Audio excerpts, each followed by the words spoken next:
Că-s oameni din neamul meu, măi dorule, dor și dor, să iei bunul Dumnezeu, măi dorule, dor. Că-s oameni de omenie, măi dorule, dor și dor, bunul Dumnezeu să-i ție, măi dorule, dor. Că-s oameni de omenie, măi dorule, dor și dor, bunul Dumnezeu să-i ție, măi dorule, dor. Să ne ție și pe noi, măi dorule, dor și dor, să vă horim cu mult dor, măi dorule, dor. Cine cu noi își petrece, măi dorule, dor și dor, mai cu drag în viață trece, măi dorule, dor. Cine cu noi își petrece, măi dorule, dor și dor, mai cu drag în viață trece, măi dorule, dor. Cine petrece cu noi, măi dorule, dor și dor, uită de griji și nevoi, măi dorule, dor. Că aici ai lume bună, măi dorule, dor și dor, om petrece o săptămână, măi dorule, dor. Că aici ai lume bună, măi dorule, dor și dor, om petrece o săptămână, măi dorule, dor. Aici ai lume aleasă, măi dorule, dor și dor, voie bună în orice casă, măi dorule, dor. La mulți ani cu bucurie, măi dorule, dor și dor, oameni dragi de omenie, măi dorule, dor. O mare sărbătoare pentru biblioteca noastră, moment în care marcăm nu unul, ci 3 evenimente importante. Inaugurarea noului sediu al Bibliotecii Orășenești Borșa, inaugurarea unui nou serviciu de bibliotecă, Biblionet Lumea în Biblioteca mea, și colocviul regional al bibliotecarilor din Maramureș. Mulțumesc copiilor din ansamblu condus de doamna Șovan Lilia pentru frumosul program pe care ni l-au prezentat. Avem onoarea de a avea alături de noi reprezentanții ai Bibliotecii Județene Petre Dulfu din Baia Mare, Rotarul Valentina, Ștefan Selec și domnul Neamțiu Ioan, iar din partea autorității locale Borșa ne onorează cu prezența domnul primar Ștefan Cornel Remus și o parte din personalul primăriei Borșa. Dacă doriți să faceți onorurile, am dorit să tăiem în mod oficial panglica și să inaugurăm astfel.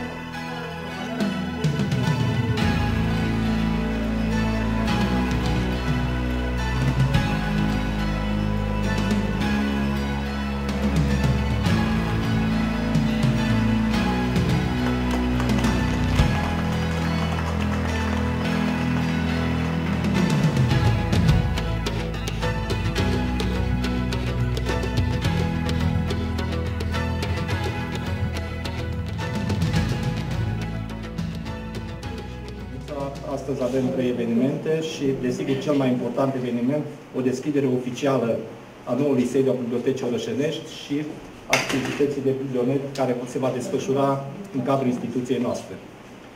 Desigur că eu știu și noul sediu și ceea ce dumneavoastră vedeți în noul sediu, atât ca și dotare tehnică, cât și ca și dotare în ceea ce privește volumul de carte pe care îl avem.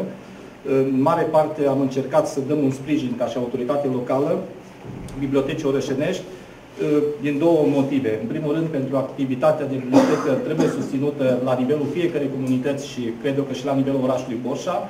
Și în al doilea rând a fost o motivație pentru mine și seriozitatea colectivului pe care îl avem în cadrul Bibliotecii Orășenești, prin doamna Grec Tinuța și colega dumneei.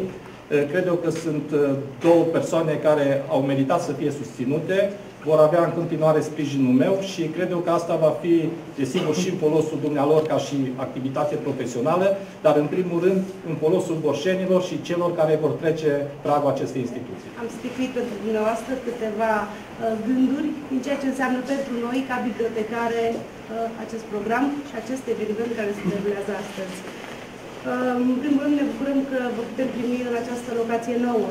Deschidem astfel un capitol nou al existenței bibliotecii din Borșa, care de peste 50 de ani, mai precis din anul 1956, credem noi că a adus lumină în spiritul, în inima și în mintea locuitorilor de la Poalele Pietrosului.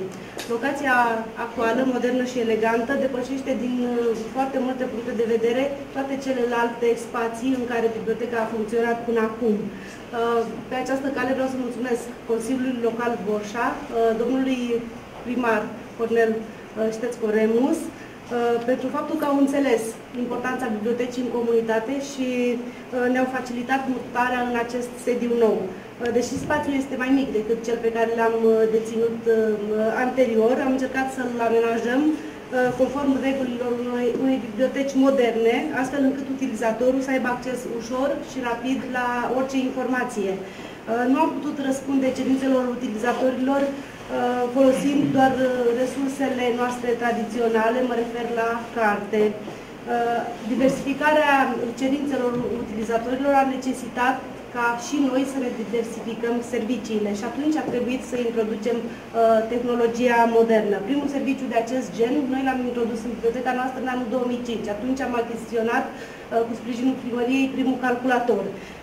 Bineînțeles că a fost insuficient încât să poată fi folosit și de noi bibliotecarele în munca noastră internă și să fie folosit și de publicul cel care ne-a trecut pragul. Serviciul pe care îl inaugurăm azi asigură accesul publicului la informația electronică. Nu este un caz singular. Astfel de servicii s-au deschis în mii de biblioteci din România și din lume, grație programului Biblionet, Lumea în Biblioteca mea. Acest program, finanțat de Fundația Melinda și Bill Gates, în colaborare cu organizația IREX, Fundația EOS, ANBPR, autoritățile locale și bibliotecile publice, și-a propus să doteze bibliotecile din România cu tehnologie informatică. Biblioteca noastră a primit echipamente informatice în valoare de aproximativ $3.000, 4 calculatoare dotate cu camere web și căști, un scanner, o imprimantă, un videoproiector, ecran de proiecție și, bineînțeles, softurile licențiate pe care le folosim ca aceste echipamente să funcționeze. Mulțumim Bibliotecii Județene Petre Dulfu pentru faptul că ne-a înscris în acest program și pentru că a asigurat, oricum prin intermediul dumneavoastră, și pentru că ați asigurat instruirea noastră în vederea utilizării acestor resurse noi. De asemenea, mulțumim Consiliul Local Borșa pentru că a finanțat infrastructura necesară pentru implementarea proiectului Biblionet. Noul serviciu de bibliotecă va asigura accesul gratuit la informație atât pentru persoanele cu domiciliu în Borșa, cât și pentru persoanele care vor fi în tranzit în localitatea noastră. De asemenea, va completa cererea de informații atunci când acestea nu se vor regăsi în colecțiile bibliotecii noastre. Ne dorim ca informația electronică și cartea să fie complementare și împreună să răspundă nevoilor utilizatorilor noștri. Sperăm că aceste calculatoare să vină în sprijinul studiului, al formării și al educării. Pot fi folosite pentru a regăsi informații, pentru poșta electronică, pentru comunicare instant prin intermediul Yahoo Messenger sau Skype, pentru socializare, pentru căutarea unui loc de muncă sau efectiv pentru un hobby. Nu există limite, bineînțeles, atâta vreme cât informația căutată nu trece de granița moralului, a legalului și, bineînțeles, a bunului simț. Toate aceste reguli, să le spunem, sunt înscrise și în regulamentul nostru intern, pe care l-am afișat la vedere pentru utilizatori. Fără a folosi cuvinte mari, vreau să subliniez faptul că progresul unei comunități depinde în foarte mare măsură de cât de bine sunt informați locuitorii din acea comunitate. Pentru a fi în pas cu vremurile pe care le trăim, consider că avem nevoie de informații și biblioteca le poate pune la dispoziția celor care au nevoie de ele. Programul Biblionet va deschide noi porți spre cunoaștere, va atrage la bibliotecă utilizatori noi și sperăm noi că va contribui astfel, într-o oarecare măsură, la dezvoltarea comunității noastre. Bineînțeles că depinde de noi, bibliotecarii, dacă vom ști să punem în valoare această oportunitate și sper să reușim acest lucru. Siguranță, da. aici. Am mai avut un colog acum câțiva ani, am avut bucuria să îl cunosc pe domnul primar atunci, unde din timpul prețios și destul de complex ca și desfășurare la un nivel de raportare a activității a unui oraș ca Borșa, și-a rupt și a venit alături de noi, dovedind și atunci că este un mare sprijinitor al actului de cultură. Am avut și atunci fericită ocazie și bucurie să fim întâmpinați de copii, de oameni care au legătură cu doamna bibliotecară, în primul rând, încât a fost o zi extraordinară, așa cum este și astăzi, chiar dacă a plouat și am venit așa acvaplanând pe unele locuri, trecând peste condițiile meteo, ziua este foarte senină, foarte frumoasă, deosebită și ne-ați așteptat, mi-a fost chiar jenă că am întârziat puțin, la felul cum am văzut că ne-ați așteptat.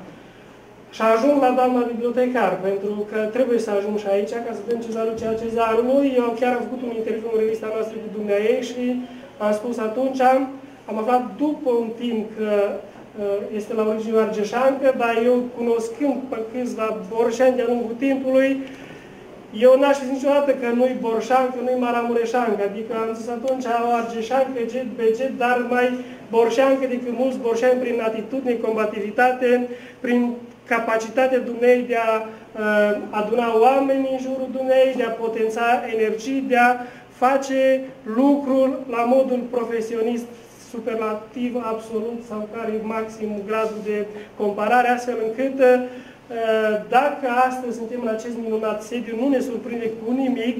Dacă astăzi, înainte de a ajunge în sediu, am văzut această superbă clădire, unde și primăria sau servicii ale primăriei, primăria în ansamblu, nu ne surprinde cu nimic. Dacă e să fi găsit aceste lucruri undeva în județul Maramureș, cu siguranță la Borșa era locul unde puteau fi acestea găsite. Doamna Grec-Tinuță, sunt sigur că are meritul dumneaei. Noi am premiat-o în ultimii ani de 2 ori, tocmai pentru această activitate și pentru felul cum o cunoaștem noi ca o bibliotecară excelentă. Premiile noastre, sigur că sunt simbolice ca valoare, dar au greutatea lor pentru că sunt premii ale profesiei, în cadrul profesiei, sunt premii de recunoaștere. Și dacă în cadrul profesiei noi așa am apreciat-o, chiar dacă în ansamblu sau hârtia aceea care am dat-o diploma și, din păcate, în condiții austere n-am dublat-o cu un premiu pecuniar, poate, sau de altă natură, are valoare, zic eu, pentru că are o recunoaștere în cadrul profesiei bibliotecarului și asta e bine să o știți ceilalți care stați alături aici, în primul rând. Felicitări pentru tot ceea ce ați făcut. Nu am pretenție că am spus ceva foarte important, dar am spus însă ceea ce am simțit vis-a-vis și de această minunată primire și de acest prolog al întâlnirii noastre de aici. Multe felicitări, mulțumiri în numele Bibliotecii Județene pentru tot ceea ce faceți pentru actul de cultură.